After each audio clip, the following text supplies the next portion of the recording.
Presentation and disclosure based accounting, sorry क्या बोल, disclosure of accounting policies AS1, ये तो चैप्टर का नाम है। AS1 disclosure of accounting policies.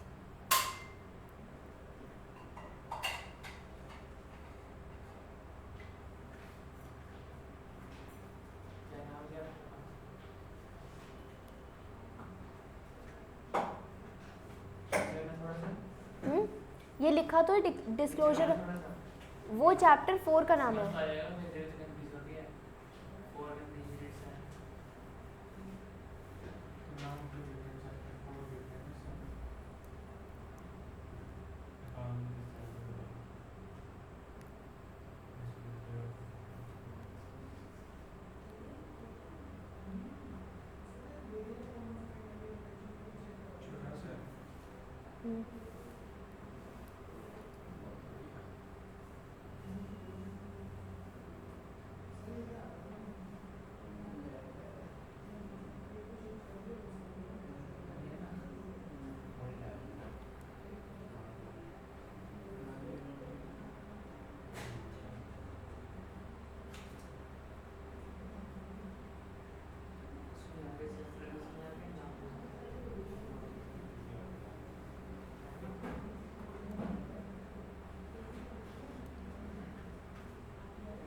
वैसे ये हम इससे भी कंप्लीट कर सकते हैं डायरेक्टली,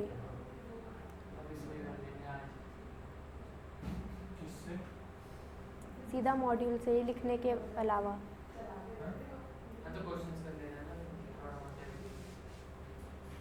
मतलब मैं बोल रही हूँ जो मैं नोट्स लिखवाती हूँ अलग से, उसको अगर रहने दे भी, अगर हम डायरेक्ट इससे भी पढ़ ले तो वैसे भी कर सकते हैं उसको कंप्लीट।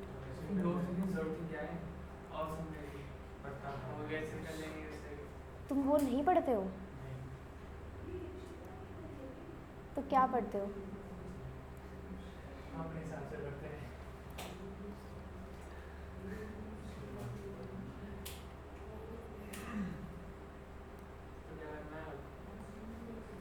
बुक्स नहीं लेकर के आए?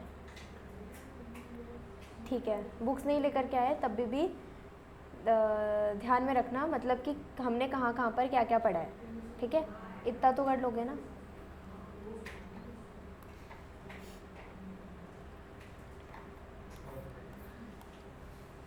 देखो इसके अंदर हम कर क्या रहे हैं, डिस्क्लोजर ऑफ अकाउंटिंग पॉलिसी में जो हमारी अलग अलग अकाउंटिंग पॉलिसीज़ होती हैं उसको हमें डिस्क्लोज करना है, और डिस्क्लोज करना है एट वन प्लेस, डिस्क्लोज करना है एट वन प्लेस, ठीक है?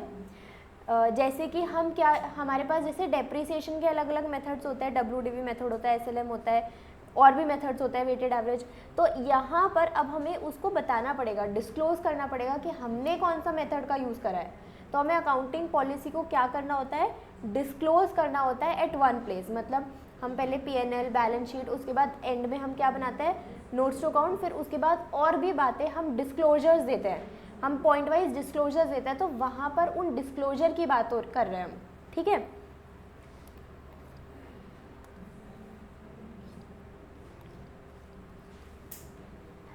पहला पॉइंट है अकाउंटिंग पॉलिसीज़ के ऊपर ही। The purpose of accounting standard 1 disclosure of accounting policy is to promote better understanding of financial statement by requiring disclosure of significant accounting policy in an orderly manner। तो as per accounting standard 1, accounting standard 1 हमें क्या बोलता है, disclosure of accounting policies के बारे में बोलता है कि हमें अगर बेटर अंडरस्टैंडिंग चाहिए किसकी, फाइनेंशियल स्टेटमेंट की, by requiring the disclosure of significant accounting policies. तो हम डिस्क्लोज करेंगे ना जो भी हमने सिग्निफिकेंट अकाउंटिंग पॉलिसीज़ हमने फाइनेंशियल स्टेटमेंट बनाते टाइम यूज़ करी है, उसको अगर हम डिस्क्लोज करेंगे तो हम हमारे फाइनेंशियल स्टेटमेंट की अंडरस्टैंडिंग को प्रमोट करेंगे, उसे और अच्छे से समझ पाएंगे, ठीक है? तो ये है हमारा क्या, purpose of accounting standard 1। Clear हुआ?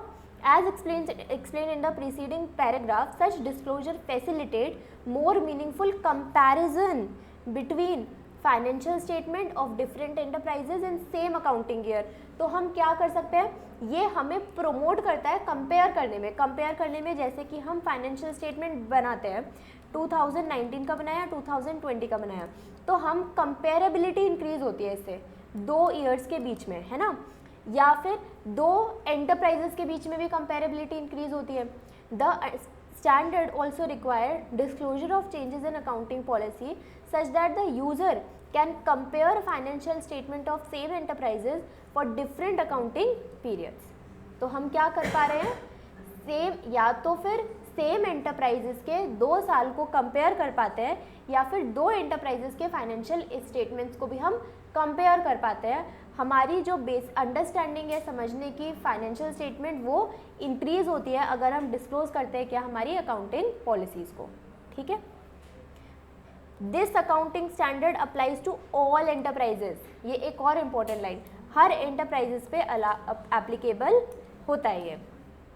अब ये बातें हम पढ़ चुके हैं, देखा जाए तो हमने वो जो फर्स्ट 3 चैप्टर्स पढ़े थे उसके अंदर भी पढ़ा था कि फंडामेंटल अकाउंटिंग एजम्पशंस का मतलब कौन कौन से होते हैं, गोइंग कंसर्न, कंसिस्टेंसी और एक्रूअल। ये हमने नोट भी किया था शायद, है ना। गोइंग कंसर्न, कंसिस्टेंसी और एक्रूअल का मतलब क्या क्या होता है। कंसिस्टेंसी का मतलब हमारे प्रिंसिपल्स को चेंज नहीं करेंगे, हम जो एक ही फॉलो कर रहे हैं उसी को ही कंसिस्टेंटली फॉलो करते जाएंगे।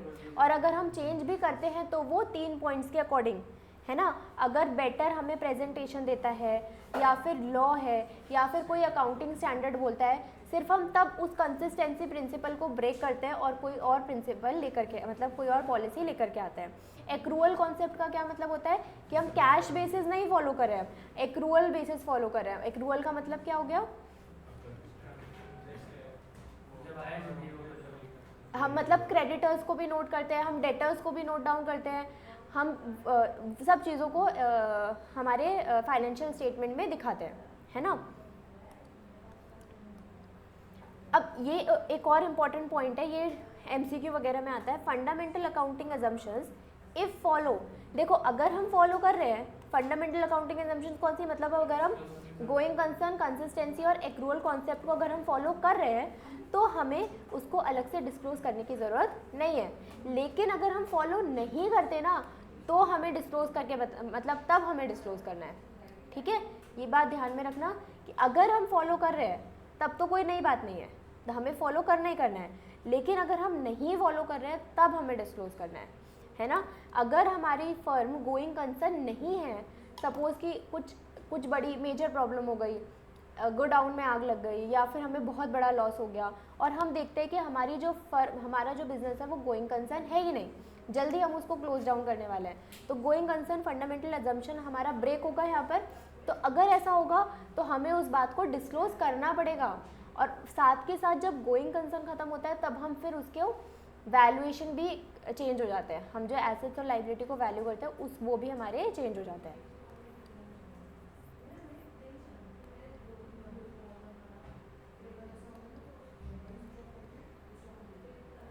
इनका मीनिंग रीड करने की ज़रूरत नहीं है ना, यहाँ पर ये रहा कंसिस्टेंसी प्रिंसिपल में आपको ये बातें ध्यान रखनी है कि an accounting policy can be changed if change is required by a statute, अगर लॉ बोले तो, बाय अ अकाउंटिंग स्टैंडर्ड अगर अकाउंटिंग स्टैंडर्ड बोले तो, या फिर हम प्रॉपर मोर एप्रोप्रिएट प्रेजेंटेशन दे पा रहे हैं तब, ठीक है।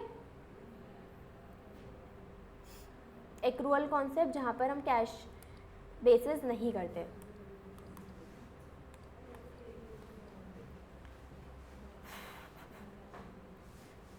Accounting policies refer to specific accounting principle and methods of applying those principles adopted by enterprises in the preparation and presentation of financial statements. Accountant has to make decision from various options. जैसे कि inventory को value करने के हमारे पास बहुत सारे methods हैं, cash flow में भी हमारे पास मेथड है, तो वो जो अकाउंटेंट के पास बहुत सारे ऑप्शंस हैं वहाँ से उसने कौन सा वाला चूज़ करा वो बात भी उसको क्या करनी है, डिस्क्लोज करनी है ना। The list is not exhaustive, मतलब ये वाली लिस्ट एग्जॉस्टिव नहीं है, इसमें और भी चीज़ें आती है ना, जैसे डेप्रीसिएशन नहीं लिखा अभी इसमें, तो from for every item right for the valuation of assets and liabilities, recognition of revenue, providing for expected losses. For each event, accountant need to form principle and evolve a method to adopt those principle. This method of forming and applying accounting principle is known as accounting policies. Clear है?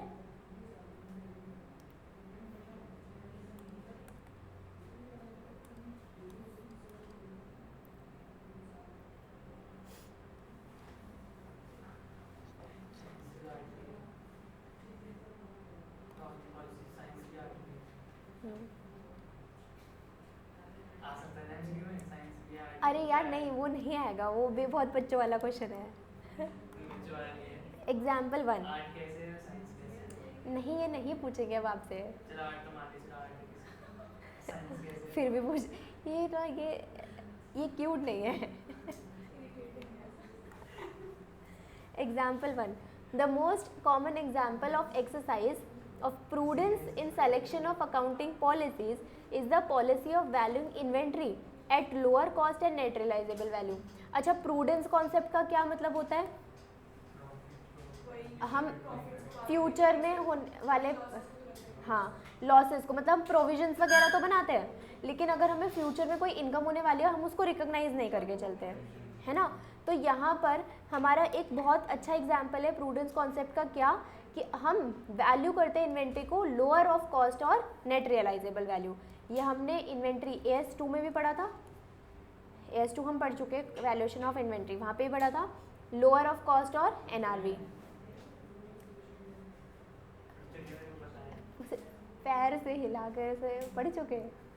Suppose a trader has purchase 500 units of certain article at ₹10 per unit, he sold 400 articles at ₹15 per unit. 500 खरीद के लाया था, 400 उसने बेच दिए 15 रुपये के हिसाब से। If the net realisable value per unit of unsold article, कितने रह गए थे अनसोल्ड आर्टिकल? 100 इज़ ₹15। तो इसकी NRV हमें क्या दे दी? 15, और इसकी कॉस्ट कितनी थी हमारी? 10। हम रिकॉर्ड किस पे करेंगे? 10 पे।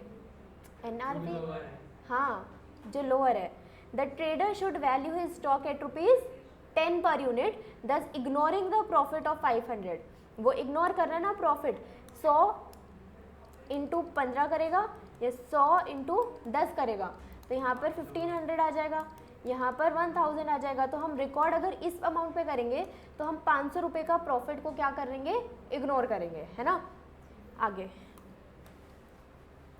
that he may earn in next accounting year by selling 100 units of unsold article if the net realizable value। अब अगर ऐसा होता, अभी तो हमारी NRV 15 है, अगर ऐसा हो जाए कि NRV कितनी हो जाए? 8 रुपये हो जाए, और हमारी कॉस्ट कितनी थी? 10 रुपये, तो हम किस पे रिकॉर्ड करेंगे? फिर NRV पे रिकॉर्ड करेंगे, ठीक है।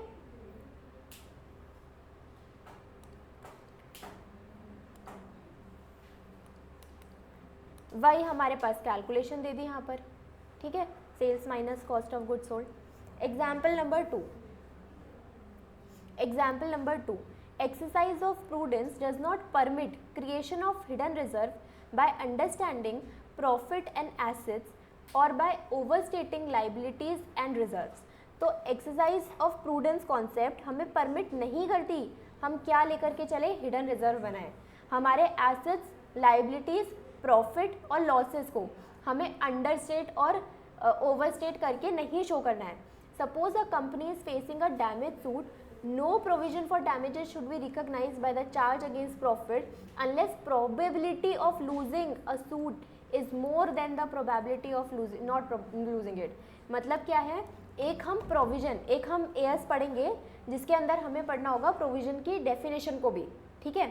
तो वहाँ पर ये लिखा है कि हम एक प्रोविजन और प्रोविजन के साथ हम पढ़ते हैं कंटिंजेंट लाइबिलिटी के बारे में भी, ठीक है। तो कंटिंजेंट लाइबिलिटी क्या होती है? ऐसी कोई लाइबिलिटी फ्यूचर में जो हो भी सकती है, नहीं भी हो सकती, है ना। लेकिन एक दूसरा होता है प्रोविजन जो हम बुक्स में लिखते हैं, और कंटिंजेंट लाइबिलिटी को हम बुक्स में कभी नहीं लिखते, उसको हम नोट्स में दिखाते हैं, ठीक है। अब यहाँ पर ये जो कॉन्सेप्ट है वो क्या बोल रहा है कि अगर आप कंपनी पे एक लॉ केस चल रहा है, ठीक है, अगर उसकी प्रोबेबिलिटी हमें लूज़ करने की ज़्यादा है, हमें लगता है कि हम लूज़ करेंगे केस को, हम प्रोविज़न सिर्फ तब बनाएंगे, मतलब probability of losing the case is more than probability of winning the case, तो अब तब हम प्रोविज़न बनाएंगे। लेकिन अगर probability of losing is less than winning तो हम उसका प्रोविज़न नहीं बनाएंगे, बस हम उसको नोट टू अकाउंट्स में डिस्क्लोज करेंगे। ठीक है। Substance over form, substance over form का मतलब ये होता है कि हम उसके मतलब उसके फॉर्म पर नहीं जा रहे हैं, मतलब हम रियलिटी में नहीं जा करके मतलब उसके लीगल फॉर्म में ना जा करके हम उसकी जो रियल में जो चीज़ हुई है ना उस पे जा रहे हैं, हम सच्चाई को देख रहे हैं ओवर अ लीगल फॉर्म, ये होता है सब्सटेंस ओवर फॉर्म का मतलब। Transactions and other events should be accounted for and presented in accordance with their substance and financial reality, not merely by the legal form। जैसे कि आपने कोई एक प्लॉट परचेज किया, ठीक है, या कोई प्लॉट परचेज किया आज के, जैसे सपोज मार्च 20 पे किया था, अब ईयर क्लोज होने में हमारे पास सिर्फ 10 दिन बचे थे, 31 मार्च को क्लोज हो जाता है ईयर, फिर उसके बाद उसकी रजिस्ट्री उसके बाद हुई, ठीक है। तो लीगल फॉर्म अगर हम देखें तो हमारे पास एक्चुअल में ट्रांसफ़र कब हो रहा है, नेक्स्ट फाइनेंशियल ईयर में, लेकिन हम उसकी सच्चाई देखें तो हमने तो खरीद आज ही लिया है ना इस अकाउंटिंग ईयर में। तो सब्सटेंस ओवर फॉर्म का मतलब यही है कि हम फाइनेंशियल रियलिटी में जाएंगे, हमने पेमेंट कब करी होगी, हम उसकी फाइनेंशियल रियलिटी में जाएंगे और उसको हमें इस वाले अकाउंटिंग ईयर में ही शो करना पड़ेगा instead of next accounting year. क्या समझ में आया सब्सटेंस ओवर फॉर्म? पक्का?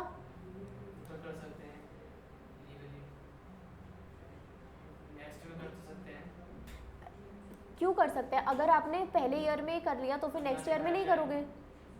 हाँ,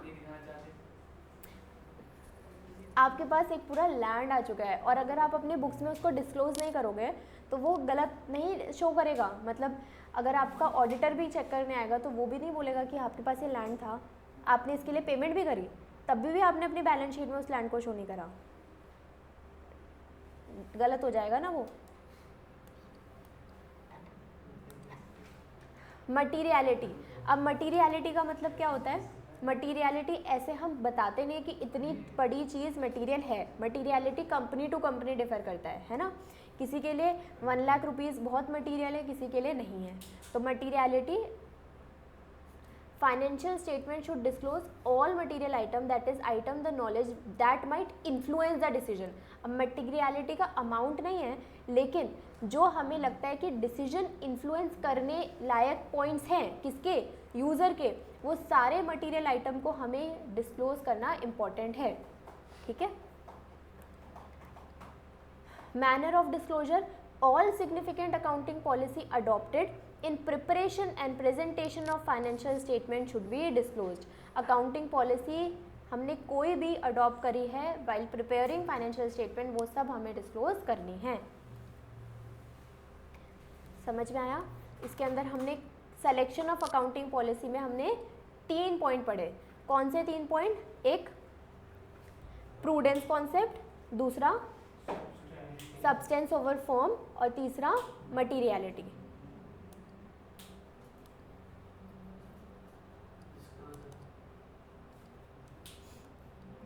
अब disclosure of changes in accounting policy, अगर हम हमारी अकाउंटिंग पॉलिसी को चेंज कर रहे हैं, change in accounting policy, material in current period, वो जो चेंज हम कर रहे हैं ना वो हमारे लिए मटीरियल है। अगर हम उसका अमाउंट असर्टेन कर सकते हैं, हम बता सकते हैं कितने अमाउंट का चेंज है, तो हम उसको अमाउंट को डिस्क्लोज करेंगे, हम अमाउंट को डिस्क्लोज करेंगे। ठीक है। जैसे कि सपोज हम पहले इन्वेंट्री को मेजर करने के लिए फीफो मेथड यूज़ करते थे, फिर उसके बाद हमने उसको चेंज करके हम लीफो मेथड यूज़ करने लग गए, तो हमें बताना पड़ेगा कि मेथड को चेंज, पॉलिसी को चेंज करने की वजह से अगर हम निकाल पा रहे हैं कि हमें 1 लाख रुपए का चेंज आया तो वो अमाउंट को हम डिस्क्लोज करेंगे। ठीक है। If amount is not ascertain हम फैक्ट्स को डिस्क्लोज करेंगे। ठीक है। अब अगेन अगर नॉट मटीरियल है but ascertainable in letter period तो भी हम फैक्ट को डिस्क्लोज करेंगे। ठीक है। एग्जाम्पल नंबर 3,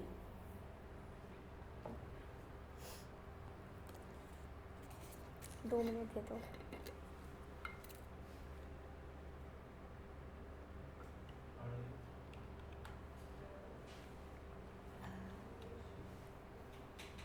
ये तो अभी 2 मिनट में ही हो जाएगा।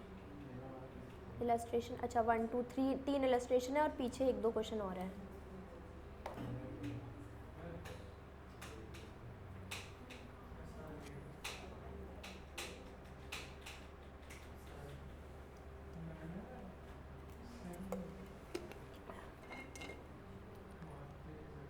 एक बजे से पहले अगर कंप्लीट हो गया तो हम AS 17 आज ही शुरू करेंगे।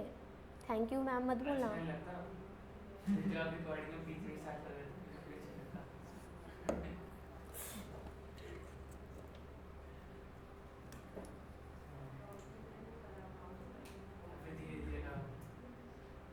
धीरे धीरे क्या करूँ इससे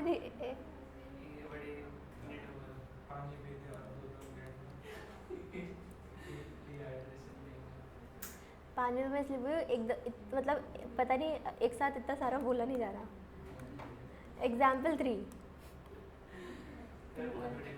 तुम लोगों की नज़र लगी है भाई, तुम लोगों की नज़र लगी है। हाँ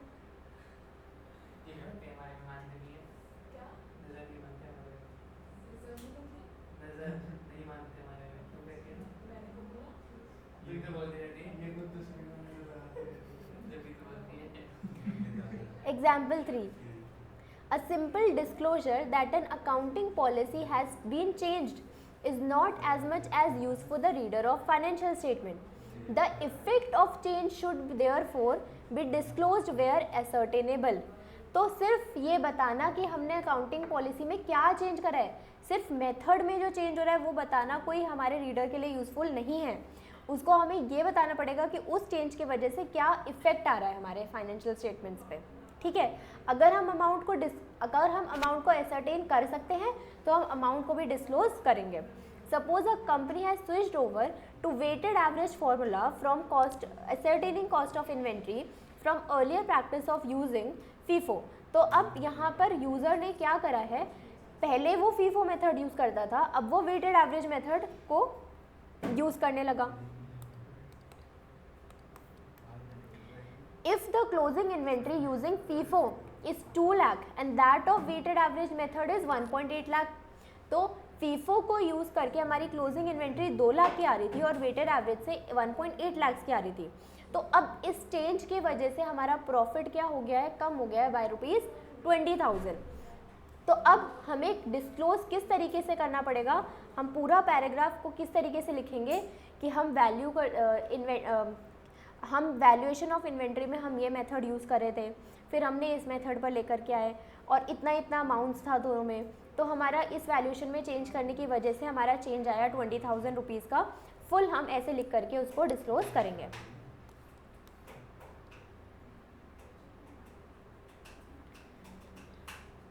इलस्ट्रेशन 1 सेम जो अभी हमने एग्जाम्पल पढ़ा ना, ये वाला सेम वही है, एक बार रीड कर लो इलस्ट्रेशन 1।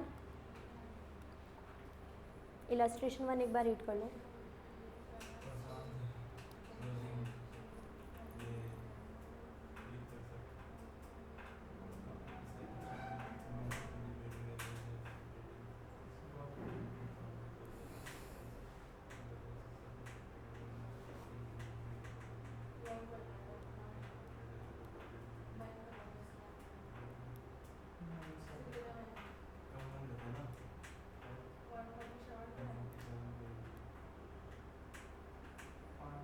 बताओ मयंक।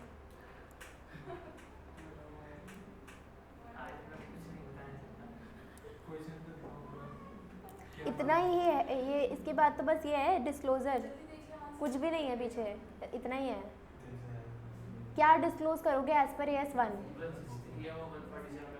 हाँ हाँ, कितना?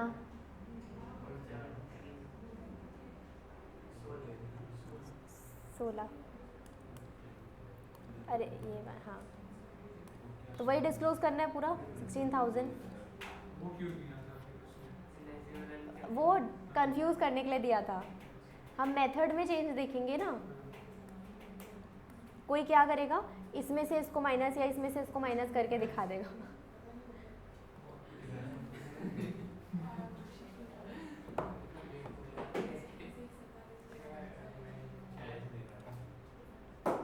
Illustration 2.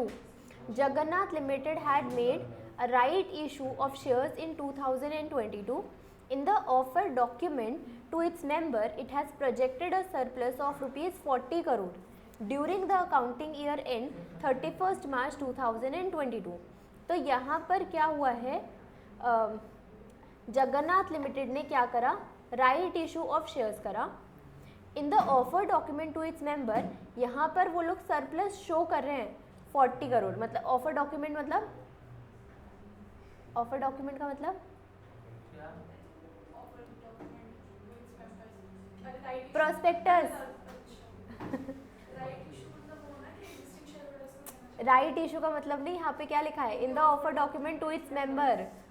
ठीक है, it has projected surplus of एक क्या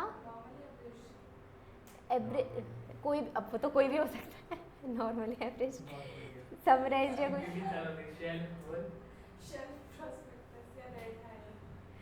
it had projected a surplus of 40 crore. Specify किया गया यहाँ पे कौन सा प्रोस्पेक्टस, बस prospectus. Surplus of 40 crore during the accounting year to the end of 31st March 2022. The draft results for the year prepared in on the high thereto for following accounting policy and presented for perusal of board of director, deficit of 10 crore. Surplus दिखाया है 40 करोड़ का और यहाँ पर बाद में क्या होगा, डेफिसिट होगा 10 करोड़ का. The board in consultation with the managing director decided to value inventory at cost 50 crore instead of inventory का prime cost 30 crore. Provide that permanent diminution in the value of investment which had taken place in past 5 years amount to provision of 10 crore. मतलब permanent कोई किसी की डीवैल्यूशन होती है ना investment की, उसके बारे में बात कर रहे हैं और उसका प्रोविजन क्रिएट करके रखा है 10 करोड़ का. As a chief accountant of the company, you are required by the managing director to draft notes on accounts for inclusion in the annual report. तो अब आपको बस क्या बना करके देना है, नोट्स ऑफ अकाउंट्स बना करके देना है. ठीक है, तो नोट्स टू अकाउंट्स में हम क्या शो करेंगे, during the year inventory has क्या, हाँ पहले AS1 को बताया फिर नोट्स टू अकाउंट्स बता दिए. क्वेश्चन में पूछा गया था as a chief accountant you have to draft notes to accounts.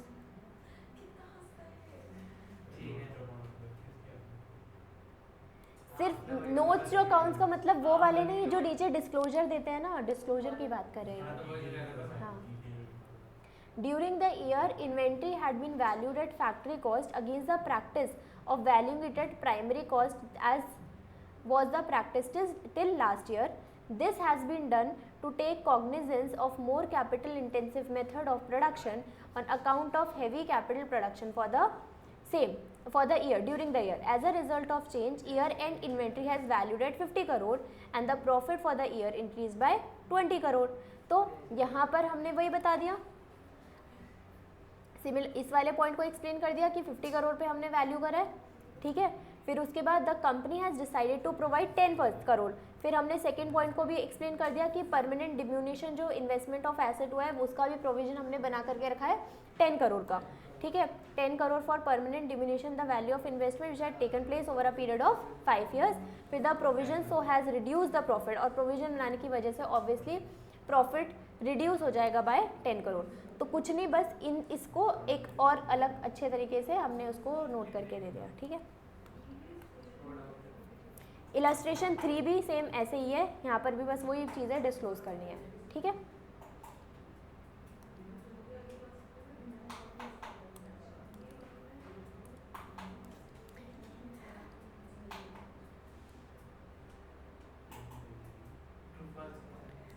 एक ये ट्रू फॉल्स है और लास्ट क्वेश्चन ने कि ये वाला सिंपल है कि इसको बस एक बार रीड कर लेना, कुछ इसमें नया नहीं है. ठीक है, अरे सब कुछ अभी पढ़ लिया, वही है. सर्टेन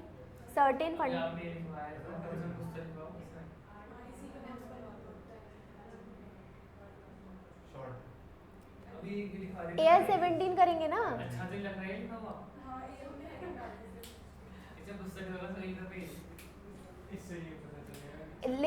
लिखो. अच्छा लिखो क्वेश्चन नंबर 6, चारों पॉइंट्स के ट्रू फॉल्स लिखो कि इसका क्या आंसर होगा. चलो कंप्लीट करो फिर जल्दी से, 2 मिनट में। अच्छा अब नहीं रहने दो, एक बार देखते हैं कौन क्या लिखता है। बुक खोलने की जरूरत नहीं है यार, इजी है।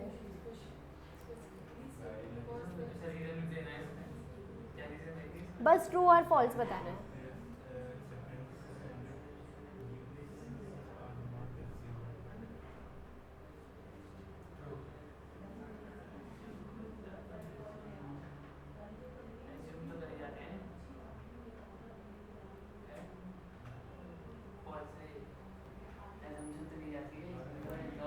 ऐसे मत आप लोगों को आंसर तेज नहीं बोलना है, आपको अपनी कॉपी पे लिखना है।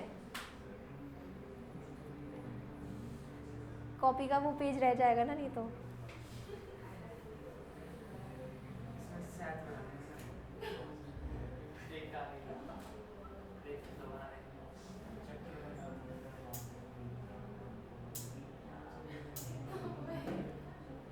अपने हिसाब से चेंज कर देता है। फर्स्ट का करा क्या है तो बताओ। ट्रू, सबका ट्रू आंसर।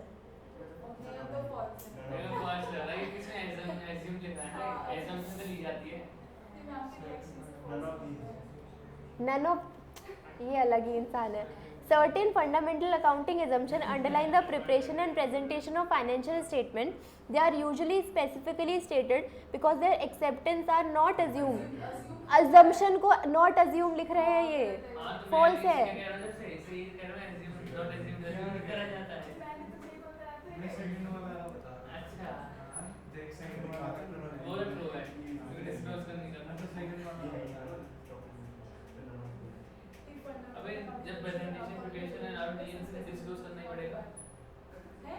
सेकंड का आंसर बताओ।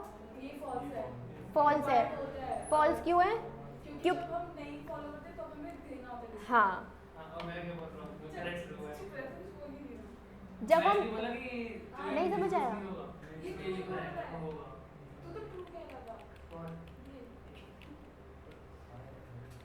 कहाँ गया वो टेबल? ये रहा ना, इफ फॉलोड तो not required to disclose, if not followed then disclosure देना है, ठीक है।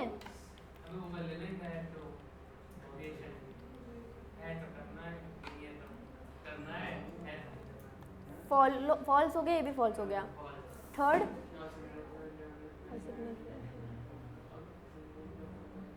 थर्ड तो सबसे इजी है, ट्रू। थर्ड पढ़ लिया।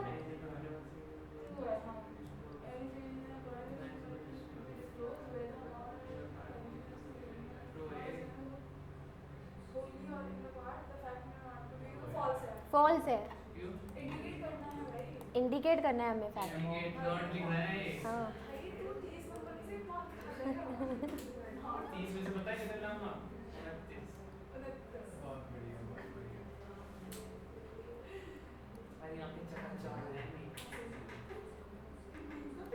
सेवेंथ क्वेश्चन क्या है?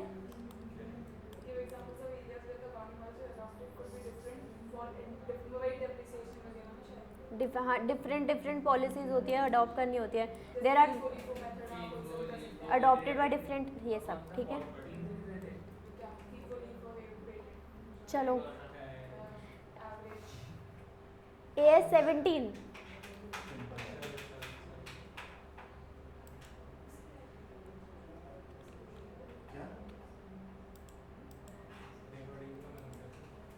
कोई बात नहीं,